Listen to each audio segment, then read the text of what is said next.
परमात्माकडे हा भगवंत तसं म्हणतात की लाज न धरता माझ्याकडे जर आला तर मी तुमचा आहे.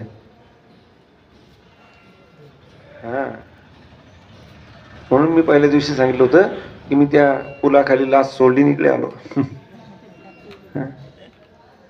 लाजायचंच नाही महाराज, परमार्थामध्ये लाजायचं नाही, संसारात लाजलं पाहिजे. संसारामध्ये लाज असेल, परमार्थामध्ये लाज नसेल. पावल्या टाकताना लाज वाटते, कोणी पाहिल का आपल्याला. आणि बँडवर नसताना तिथं जमिनीवर लोळून लोळून असतो नागिन डान्स, तिथे निर्लज्ज आणि ती लाज वाटते. जिथे उद्धार होणारे तिथे लाज वाटते आपल्याला होय, आणि जिथे अधोगतीला जाणारे, नरकात पचणारे, पाप होणारे तिथे लाज नाही वाटत. भगवंत ते सांगतात, विवस्त्र होत्या नारी कशामध्ये, पाण्यामध्ये. याचा अर्थ विषय सेवन करत असताना निर्लज्ज होऊन विषय सेवन करता, तसेच निर्लज्ज होऊन माझ्याकडे जर आले तर तुम्हाला मी प्राप्त झाल्याशिवाय राहणार नाही, हा उद्देश ठरला. म्हणून पाणी ही उपमा कशाला दिले, विषय. विषयामध्ये डुंबणारा जीव त्याला वाटतं की आपण यातून मुक्त व्हावं, पण असणारे सोबत जे असणारे आहेत संसारामधले किंवा प्रपंचामधले ते सर्व पुन्हा विषय सेवन करायला लावतात. म्हणजे सोंडीने पाणी टाकून राहिले, हा याचा अर्थ तो आहे. गजेंद्र आनंदानं डौलानं त्या ठिकाणी कान फडफडवत आणि सोनेनं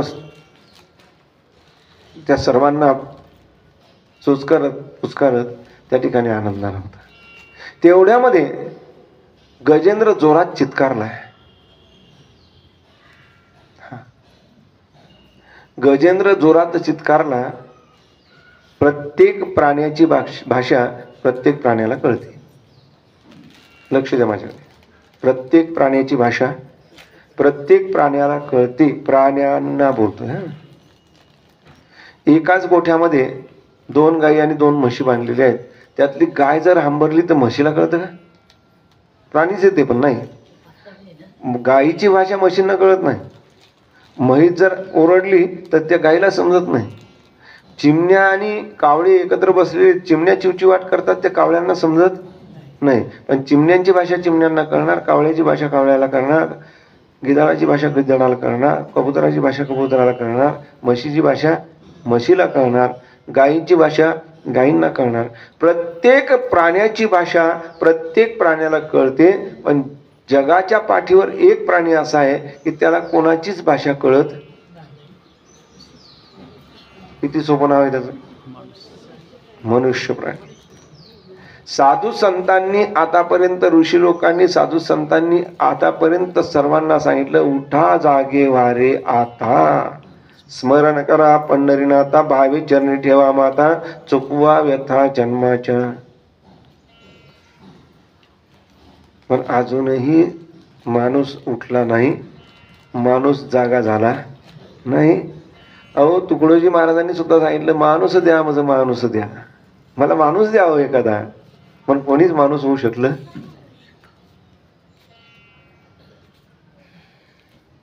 अजूनही माणसाला माणसाची भाषा कळत नाही. बाकी सर्व प्राण्यांना आपली आपली भाषा कळते. गजेंद्र का चित्कारला हे सर्व हत्तींना कळलं आणि लगेच त्या धावत बाहेर निघाले. पाण्यात काहीतरी संकट आहे हे कळलं. काय संकट होतं? एका नकरानं पाय धरला होता गजेंद्राचा. नकर म्हणजे मगर. एका मगरीनं पाय धरला होता. मगर पाण्यामध्ये शिकारीपेक्षा 10 पट शिल्लक शक्ती ठेवते, ताकद ठेवते शिकारीपेक्षा. 2 कारण. वैज्ञानिक कारण जर पाहिलं तर पाण्यामध्ये प्रत्येक जीव हा हलका झालेला असतो. पाणी बाजूला सारलेलं असतं, त्यामुळे तो हलका वाटतो. पण तरी सुद्धा त्याचं वजन कुठे गेलेलं नाही, त्याची ताकद कुठे गेलेली नाही. इथे गजेंद्राची ताकद सामान्य नव्हती. 10,000 हत्तीचं बळ एकट्यामध्ये होतं. गजेंद्र असामान्य. सांगू ना, त्या गजेंद्राचे पाय, गजेंद्राचा पाय मुखामध्ये धरलेला आहे नकरानं, लालबुंद रक्त सरोवर व्हायला लागलेलं आहे. अहो सरोवर ढवळायला लागलेलं आहे. गजेंद्र जोरजोरानं ओढायचा प्रयत्न करतोय. हा हा हा नकर सुद्धा त्याला बाहेर निघू देत नाही. या सर्व हत्तींनी बाहेर निघाल्यात आणि त्यांना वाटलं की याच्यावर मोठं संकट आलं, म्हणून त्यांनी प्रत्येकीनं सोंडीत सोंड घालून त्याला बाहेर ओढण्याचा प्रयत्न केला. सर्वांची ताकद एकवटली होती, पण तरी सुद्धा त्याला बाहेर येता येत नव्हतं. बराच काळ युद्ध झालं. भागवत सांगतं 10,000 वर्षाचं युद्ध होतं. असेल का? असेल आहे, कारण काल बदलत गेलेला आहे. सत्ययुगामध्ये 1,00,000 वर्षाचं आयुष्य होतं. त्रेतायुगामध्ये 1 शून्य कमी झालं. किती?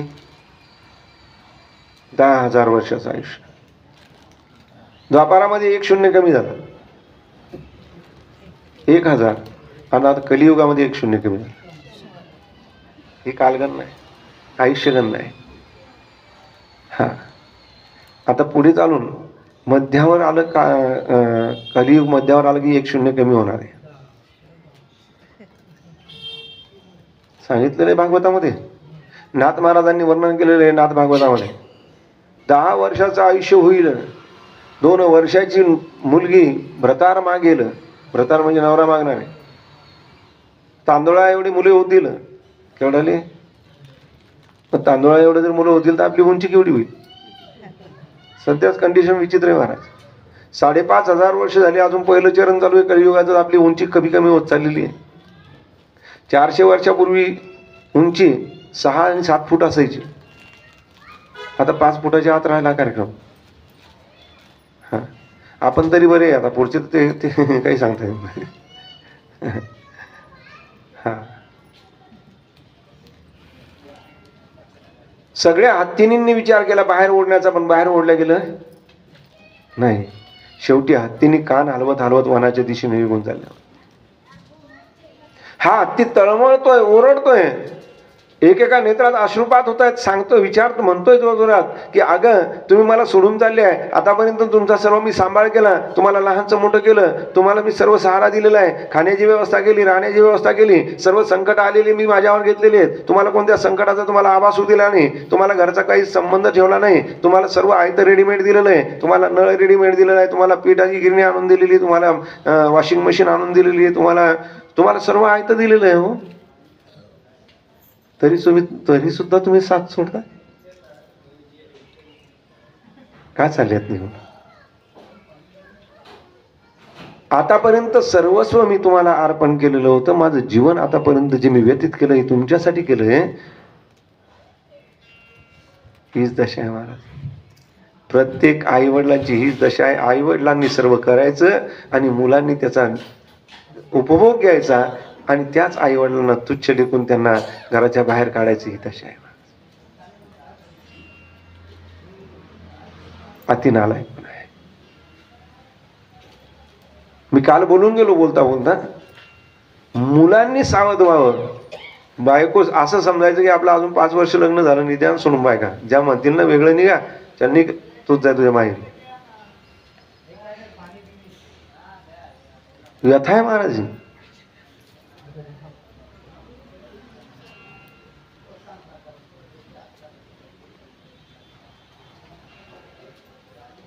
अत्यंत ओथंबून राहायला लागला.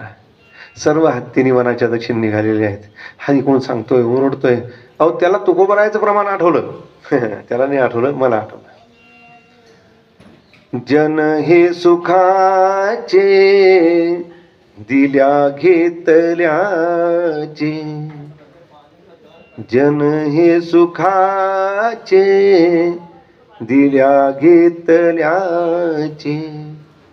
अंतही काळीचे नाही कोणी, नाही कोणी, झाल्या हीन शक्ती नाक डोळे गळती, झाल्या हीन शक्ती नाक डोळे गळती, सांडोनी पळती रांडा पोरे, रांडा पोरे, झाल्या हीन शक्ती नाक डोळे गळती. तुकोबरायांचं प्रमाण आहे. तुकोबराय म्हणतात, जो वरी असतील शिते तो वरी जमतील वा. गुळ म्हणलं की माशा आपोआप यायला लागतात. नाही जन हे सुखाचे दिल्या घेतल्याचे अंतही काळीचे नाही कोणी. झाल्या हीन शक्ती नाक डोळे गळती सांडोळी पळती रांडा पोळे. पुढचं चरण आहे का.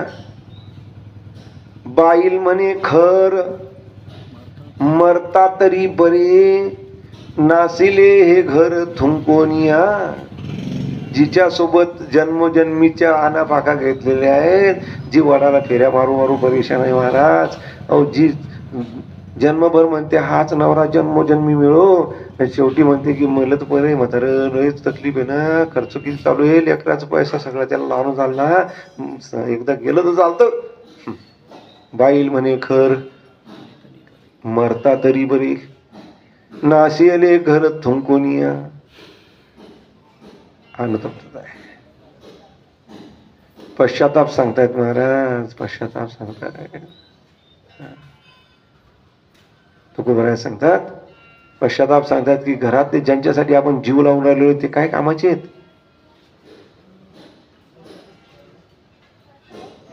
खरं नाही आहे. यासाठी एक उदाहरण देऊ तुम्हाला. इथे संस्कार कामी पडतात ना. इथे काय कामी पडतात. इथे संस्कार कामी पडतात.